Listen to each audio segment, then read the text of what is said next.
So could you talk a little about, you've seen the first one, obviously. I've seen...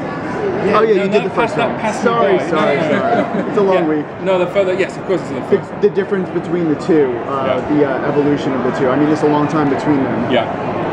I mean, the directive when I came on board this is I'd made a movie with the producer Samuel Hadida called Solomon Kane. Okay. Right?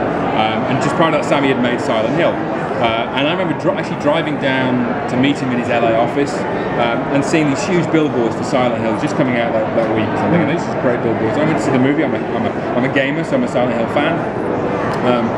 I knew Christoph. I wanted to see what he'd done with the movie. And I watched the movie and I thought this was fantastic. The aesthetic was amazing. It really captured the game. Narratively, you can argue whether it worked and whether it was not too confusing. There's things you can not like about it, but the one thing you can, I think, as a fan of the games, you admire that it's true to what the game's tried to do. So Sammy and I had made Solomon Kane. I'd gone off and done some other bits and pieces. He came back one day and said, I want to make a sequel. And it was 5 years later, I guess, from the first movie being released. I said, well, what do you want to do? And do you want to make just a Silent Hill movie? He said, no, I think we want to continue Sharon's story. So to do that, you really have to go to game 3 and say, okay, well, Cheryl, as she is in the game, Sharon in the movie, so it's not at all confusing, is it? What does she become? And now, for me, she becomes Heather. And so the story for me is, why is she Heather?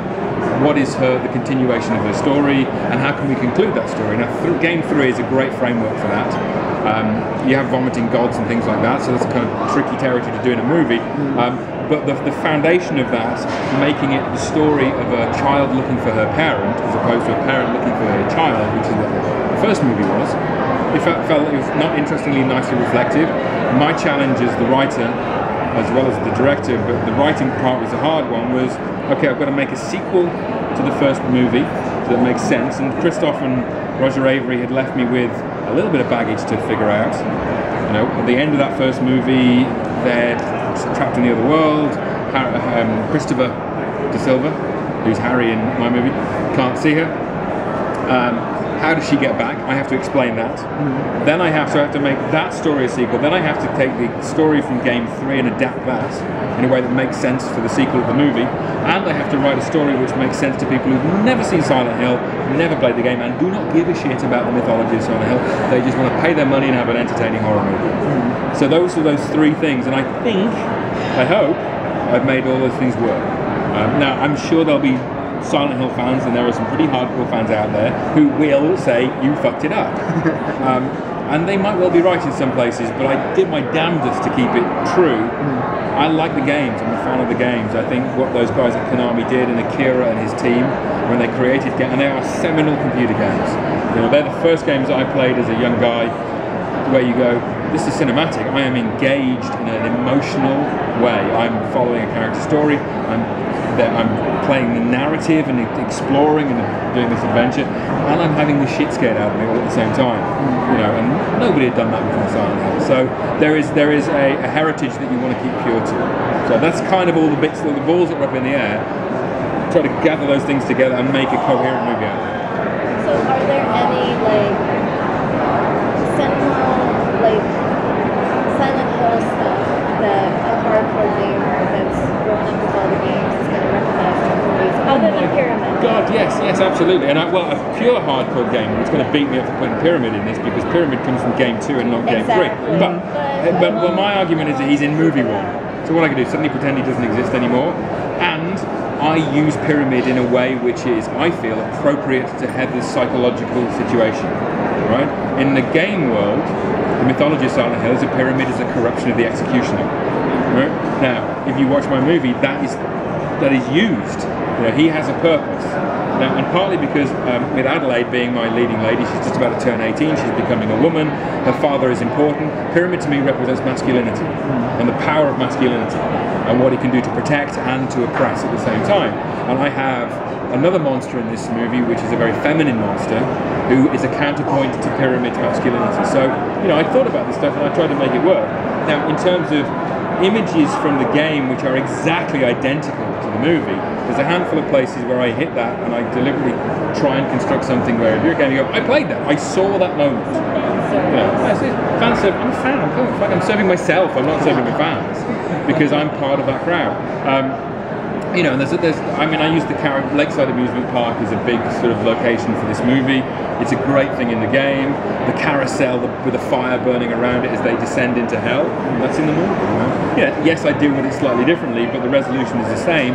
And the combat between Heather and Dark Alessa, that takes place, and it's about character. It's a character moment, and that's kind of what you try and do. You try and not just serve. This is a horror beat. Every horror beat works because it's a character beat as well. So. How do you go about selecting the monsters from all of those games that are out there? That's interesting. A lot of it's to do with what can practically be delivered. You know, I think I went through this, and there are not really many monsters from the game 3 in the movie. You know, because I went through them and I can't do it, or we tried some. There's a couple of monsters which I shot scenes with, and they didn't make it to the final movie. You try and select the monsters which are appropriate to the moment in the story, you know. So at one point Heather goes to the asylum because she's going to go and see Leonard. Right now Leonard is a character in the game.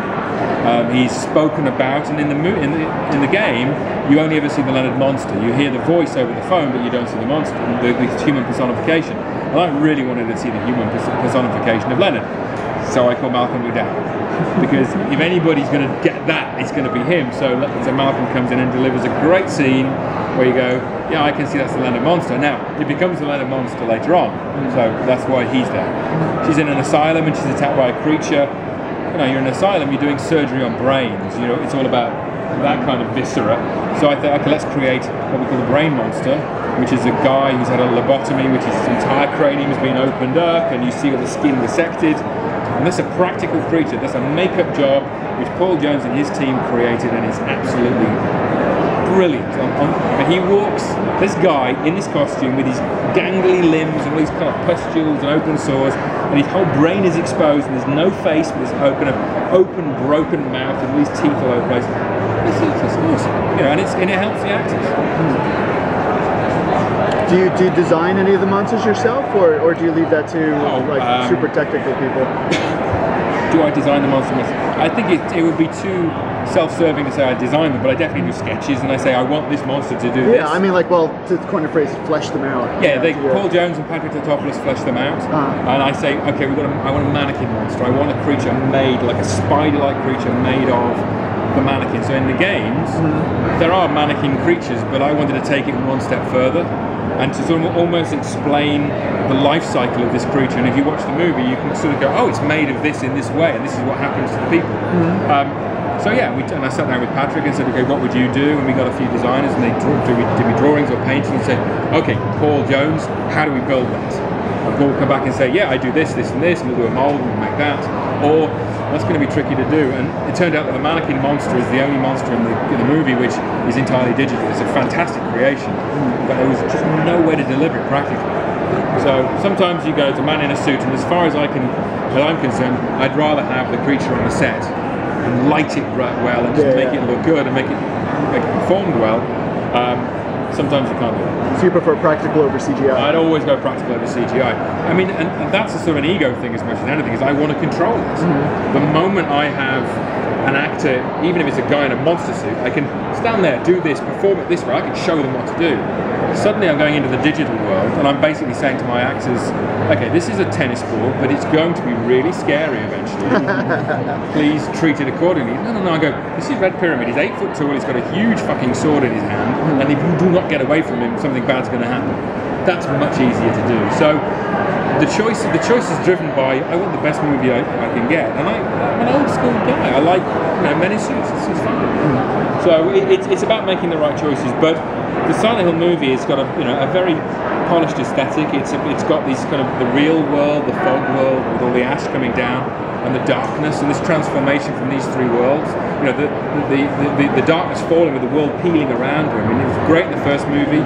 We use it in the second movie, and in 3D, it's rocking. It really is good. Would you be playing in this universe again? going forward, another installment? I mean, I think the Silent Hill world is such a rich environment that you can't not make, even if you're there, you can make up stories for yourself. Go, I'd like to do this, I'd like to do that. I'd rather now start telling my own stories in Silent Hill. And the graphic novels are doing that already. There's one of the great graphic novels is set in the Old West in Silent Hill, you know, when it was a pioneer town. So I think there's really good fun things to do, and I'd love to open up the universe for other filmmakers. I'd say, you know, come play in Silent Hill. What would your take on it be? I'd almost like to make a really, really low budget one, which has that kind of full sexual perversity that Silent Hill brings that you can't really do in mainstream movies. But there's different psychological aspects to playing all the time. So would I go back to Silent Hill? You betcha.